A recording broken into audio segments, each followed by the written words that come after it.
Good evening बच्चों।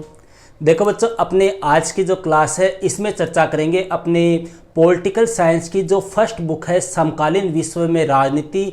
इस book का जो अपने अंतिम चैप्टर शेष रहा है वैश्वीकरण, इस चैप्टर की अपने चर्चा करेंगे। बाकी के 8 जो चैप्टर है इस बुक के वो मैं आपको पढ़ा चुका हूं, जिन्हें आप प्लेलिस्ट के माध्यम से देख सकते हैं या फिर आप इसी वीडियो की डिस्क्रिप्शन में जाके वहां से भी आप उन वीडियो को देख सकते हो, वहां पर आपको लिंक मिल जाएगी। अब चर्चा करते हैं अपने वैश्वीकरण की। देखो भैया, वैश्वीकरण क्या होता है, किसे कहते हैं वैश्वीकरण? वैश्वीकरण कह दो या भैया इसे अपने अंग्रेजी में बोलते हैं ग्लोबलाइजेशन, और इसी का एक अन्य नाम है और वो अन्य नाम क्या है? भूमंडलीकरण। मतलब वैश्वीकरण बोल दो या भूमंडलीकरण बोल दो, दोनों क्या है? एक ही है। और इसका शाब्दिक अर्थ जो होता है वो क्या होता है? प्रवाह होता है।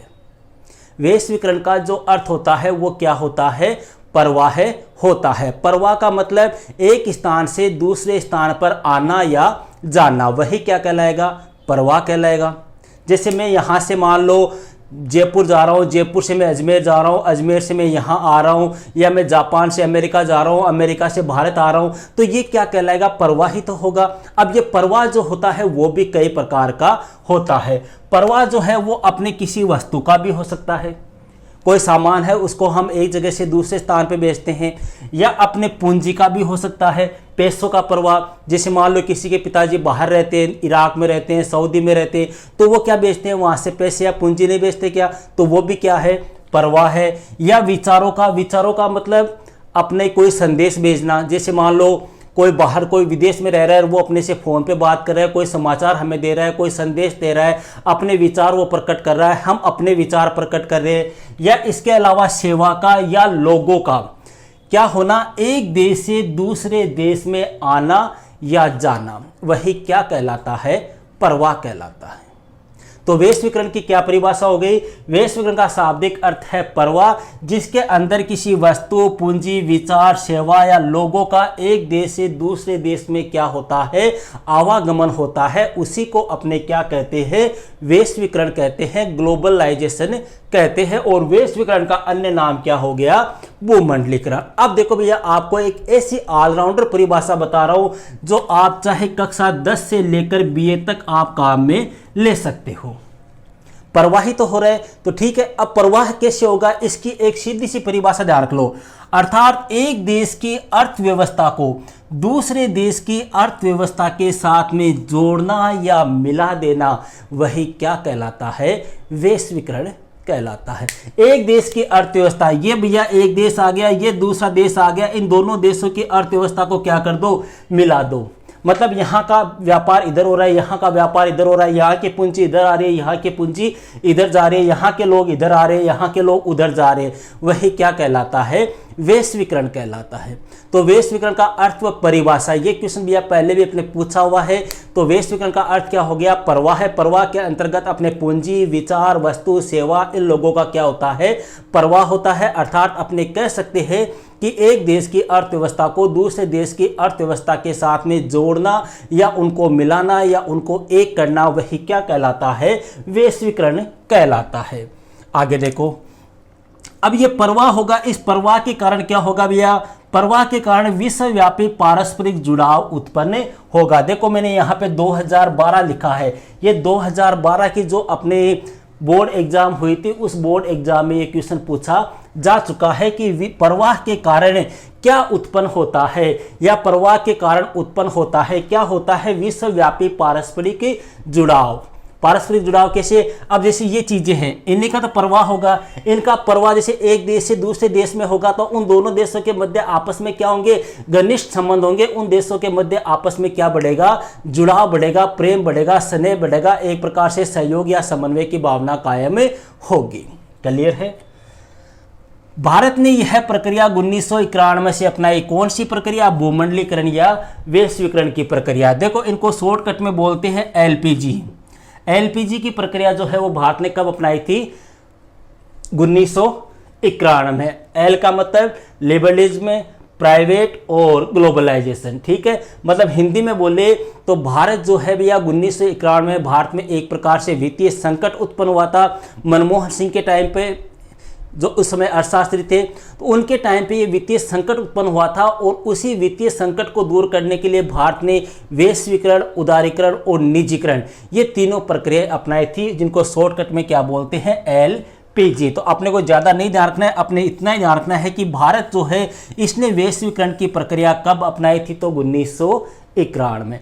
यह हो गया भैया अपने वैश्वीकरण का अर्थ और परिभाषा। अब बात करते हैं वैश्वीकरण किस प्रकार की अवधारणा है।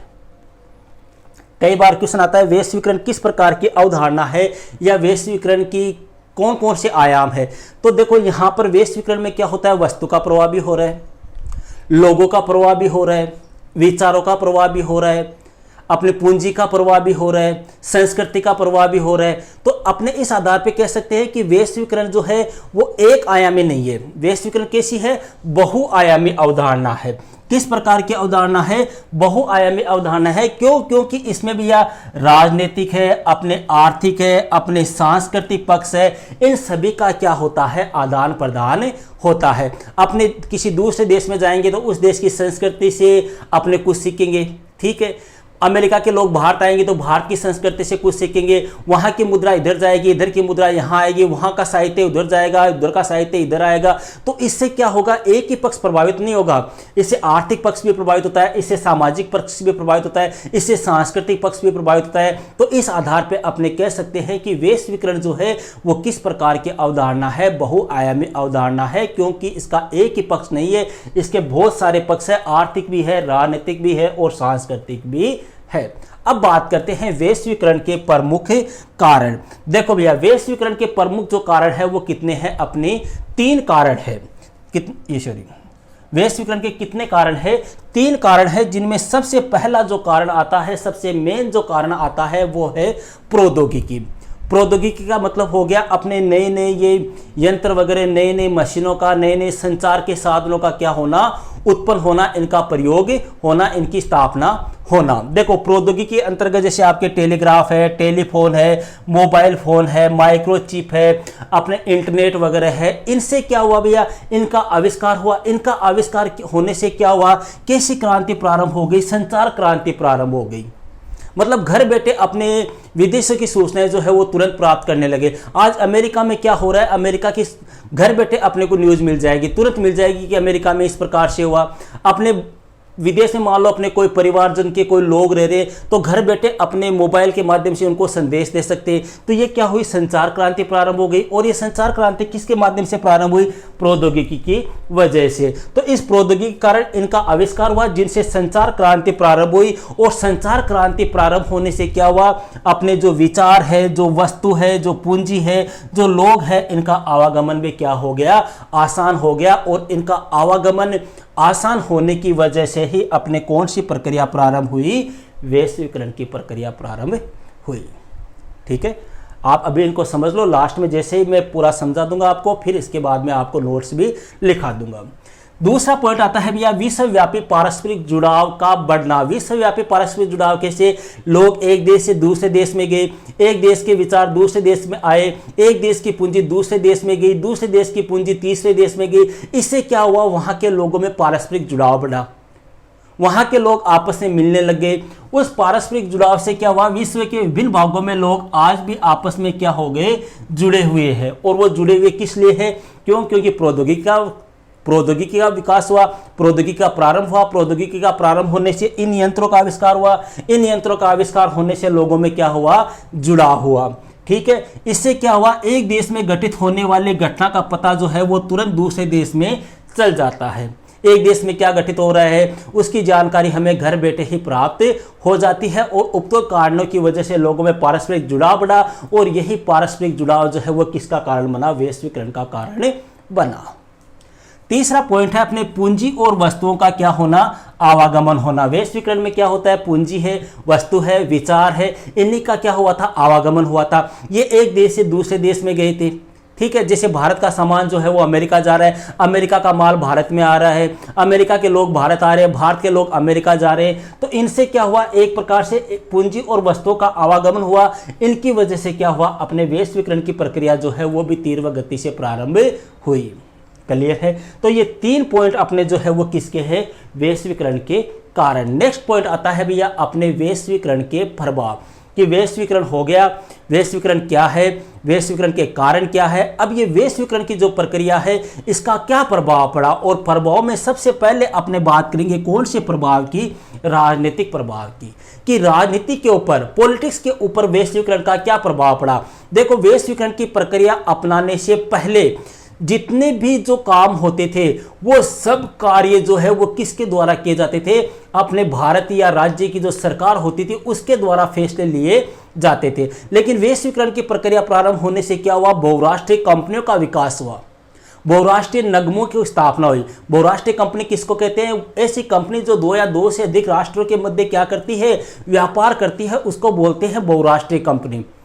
जैसे अमेरिका की कंपनी है वो भारत में काम करे, जैसे अपने गाड़ियों की कंपनी है, हुंडई है, अपने मारुति सुजुकी है, अपने फेयर एंड लवली जो अपने क्रीम वगैरह आती है, ये कैसी कंपनी है, बहुराष्ट्रीय कंपनी है। कोको कोला है, ये कैसी कंपनी है, बहुराष्ट्रीय कंपनी है। क्यों, क्योंकि ये एक साथ कई देशों में व्यापार करती है। कई मेडिसिन देख लो आप, जो अपने इंडिया की नहीं है, दूसरे देशों की है, तो वो क्या हो गई, बहुराष्ट्रीय कंपनियां हो गई। तो सीधा सा ध्यान रख लो, बहुराष्ट्रीय कंपनी किसको कहेंगे, ऐसी कंपनी जो 2 या 2 से अधिक देशों के मध्य क्या करती है, व्यापार करती है। तो अब देखो राजनीतिक प्रभाव क्या पड़ा, इससे क्या हुआ, राज्य की क्षमता में कमी आई।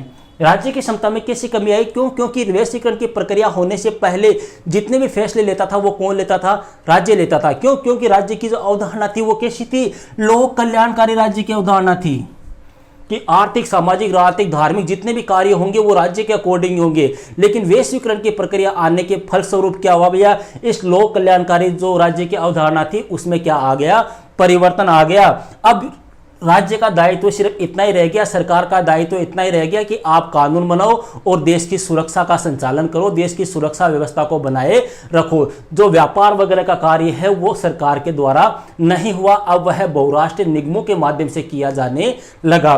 तो इससे क्या हुआ, वैश्विक लोक कल्याणकारी राज्य की धारणा के स्थान पर कैसी अवधारणा आ गई, न्यूनतम हस्तक्षेप की नीति बनी। मतलब पहले जो सरकार थी वो पूरा हस्तक्षेप करती थी, अब सरकार का किसी प्रकार का कोई हस्तक्षेप नहीं रखा, नाम मात्र का सरकार हस्तक्षेप करती है। लोक कल्याणकारी राज्य की जो अवधारणा थी वो अब पहले के मुकाबले समाप्त हो चुकी है। पहला प्रभाव तो ये पड़ा। दूसरा क्या हुआ, संपूर्ण विश्व में बहुराष्ट्रीय कंपनियों का प्रसार। मतलब संपूर्ण विश्व में क्या हो गया, वैश्वीकरण के कारण बहुराष्ट्रीय कंपनियां आ गई। एक देश की कंपनी जो है वो कई देशों के साथ में क्या करने लग गई, व्यापार करने लग गई। तो इससे क्या हुआ, बहुराष्ट्रीय कंपनियों का प्रचार प्रसार हो गया, बहुराष्ट्रीय कंपनियों का एक प्रकार से जाल सा फैल गया, जिससे सरकार द्वारा फैसला करने की क्षमता में क्या आई, कमी आ गई। अब सरकार जो है, इन बहुराष्ट्रीय कंपनियां जो है इनका प्रसार होने से क्या हुआ, बहुराष्ट्रीय कंपनियां अपने स्तर पर फैसला लेने लग गई, सरकार जो है उसका फैसले लेने की क्षमता में क्या कर दी गई, कमी कर दी गई। सरकार का सिर्फ दायित्व यही रहा कि आप शासन व्यवस्था और कानून व्यवस्था क्या करो, संचालन करो, और यहां पर आप न्यूनतम हस्तक्षेप की नीति का पालन करो। मतलब कम से कम आपको हस्तक्षेप करना है, आपको बिना मतलब में किसी प्रकार का अनावश्यक हस्तक्षेप नहीं करना है।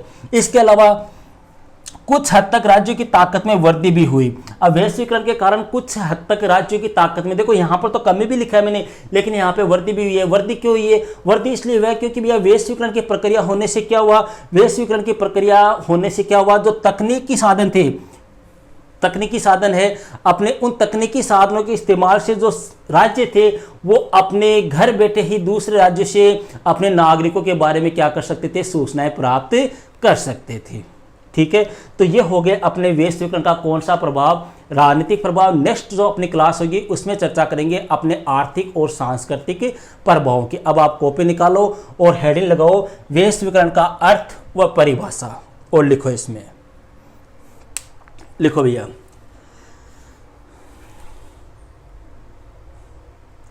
लिखो, जब कोई देश विश्व के विभिन्न राष्ट्रों के साथ, जब कोई देश विश्व के विभिन्न राष्ट्रों के साथ, सॉरी एक मिनट रुका ना, सॉरी, ऐसे लिखो, वैश्वीकरण को, स्टार्टिंग से लिखो, वैश्वीकरण को भूमंडलीकरण के नाम से भी जाना जाता है। वैश्वीकरण का अर्थ है प्रवाह है, और यह प्रवाह कई प्रकार का हो सकता है, जैसे वस्तु, पूंजी, विचार, सेवा। जैसे वस्तु, पूंजी, विचार, सेवा। अर्थात जब कोई देश विश्व के विभिन्न राष्ट्रों के साथ वस्तु, सेवा, पूंजी तथा बौद्धिक संपदा आदि का बिना प्रतिबंध के आदान प्रदान करता है तो इसे वैश्वीकरण या भूमंडलीकरण कहा जाता है। मैं भैया थोड़ा सा स्पीड से लिखाऊंगा क्योंकि ऐसे वीडियो काफ़ी लंबा हो जाएगा, तो आप थोड़ा सा आगे पीछे करके सेट कर लेना, थोड़ा सा स्पीड से लिखो, ठीक है। दूसरे शब्दों में हम कह सकते हैं कि वर्तमान समय में संचार क्रांति ने संपूर्ण विश्व की दूरियां कम करने में महत्वपूर्ण भूमिका का निर्वाह किया है। इस कारण संपूर्ण विश्व एक विश्व गांव में परिवर्तित हो गया है। पैराग्राफ चेंज करके लिखो। अर्थात वैश्वीकरण की प्रक्रिया वह है जिसमें एक देश की अर्थव्यवस्था को दूसरे देश की अर्थव्यवस्था के साथ में जोड़ा या मिलाया जाता है, ठीक है। फिर एक पॉइंट लिख लो ऐसे एरो का निशान लगा के, ये क्वेश्चन आया हुआ है। प्रवाह के कारण विश्वव्यापी पारस्परिक जुड़ाव उत्पन्न हुआ। नेक्स्ट पॉइंट लिखो। भारत ने वैश्वीकरण की प्रक्रिया 1991 में आए वित्तीय संकट से उभरने के लिए भारत ने वैश्वीकरण की प्रक्रिया 1991 में अपनाई क्योंकि इस समय भारत में वित्तीय संकट आया था। अब हेडिंग लगाओ वैश्वीकरण की अवधारणा। वैश्वीकरण की अवधारणा।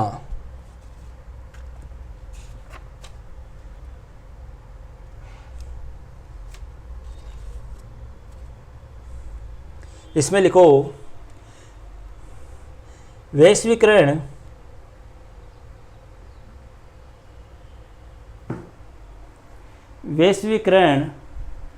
की अवधारणा बहुआयामी है। बहुआयामी है क्योंकि इस अवधारणा का संबंध आर्थिक वैश्वीकरण, खुला बाजार, पूर्ण प्रतियोगिता तथा उदारीकरण से है। वैश्वीकरण की अवधारणा मानव गतिशीलता, पूंजी की गतिशीलता तथा प्रौद्योगिकी का समर्थन करती है तथा इसके अलावा वैश्वीकरण की अवधारणा सांस्कृतिक गतिशीलता का भी समर्थन करती है।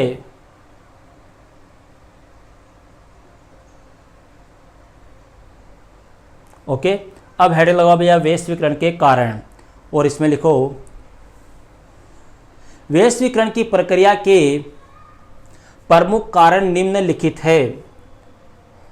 वैश्वीकरण की प्रक्रिया के प्रमुख कारण निम्नलिखित है, और नंबर 1 लिखो इसमें प्रौद्योगिकी।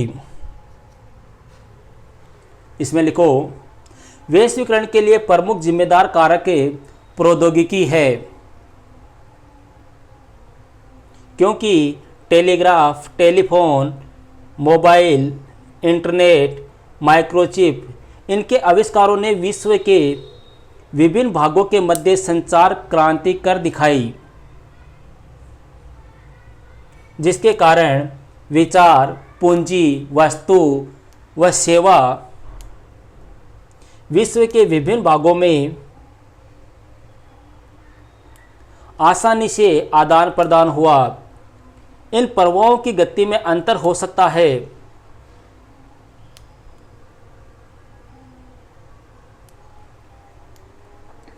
या रहने दो, इसको काट दो। इन प्रवाहों की गति में अंतर हो सकता है, इसको काट दो, बस इतना ही कर लो। सेकंड पॉइंट लिखो विश्वव्यापी पारस्परिक जुड़ाव का बढ़ना।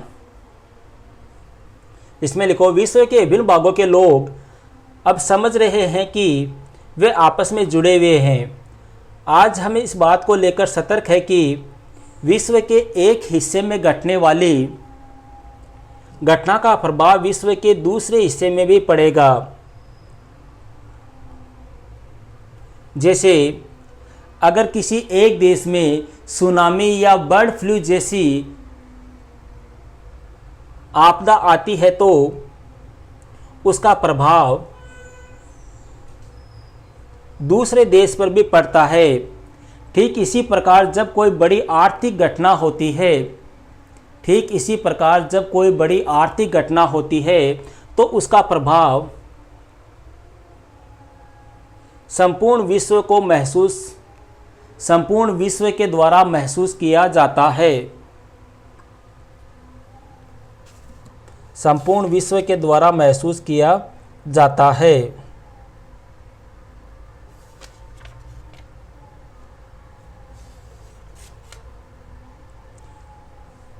नंबर 3, पूंजी और वस्तुओं का आवागमन। इसमें लिखो विचार, पूंजी, वस्तु और व्यक्तियों की विश्व के विभिन्न भागों में आवागमन की सुगमता प्रौद्योगिकी में हुई उन्नति के कारण संभव हुई। इन प्रवाहों की गति में अंतर हो सकता है। उदाहरण के लिए विश्व के विभिन्न भागों में पूंजी और वस्तुओं की गतिशीलता व्यक्तियों के आवागमन की तुलना से अधिक तीव्र एवं व्यापक हुई है।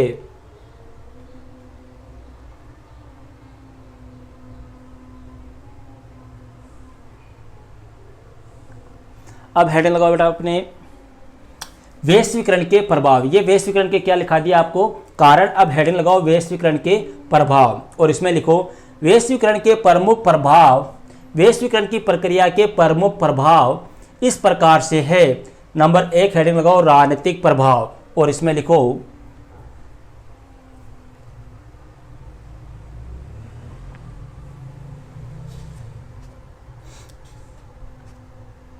वैश्वीकरण के राजनीतिक प्रभाव और इसमें लिखो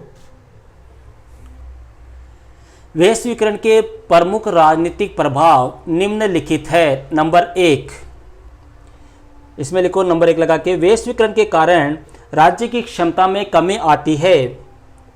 संपूर्ण विश्व में कल्याणकारी राज्य की धारणा अब पुरानी पड़ गई है और इसका स्थान न्यूनतम हस्तक्षेप राज्य ने ले लिया है। लोक कल्याणकारी राज्य के स्थान पर अब बाजार आर्थिक व सामाजिक प्राथमिकताओं का निर्धारक हो गया है।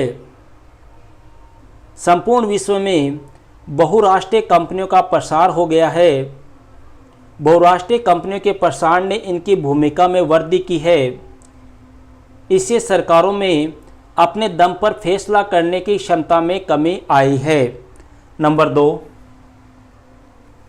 2 लिखो, कुछ मायनों में वैश्वीकरण के फलस्वरूप राज्य की ताकत में वृद्धि भी हुई है। अब राज्य आधुनिक तकनीक के बल पर अपने नागरिकों के बारे में सूचनाएं जुटा सकते हैं तथा इसके आधार पर राज्य अधिक अच्छे ढंग से कार्य कर सकते हैं।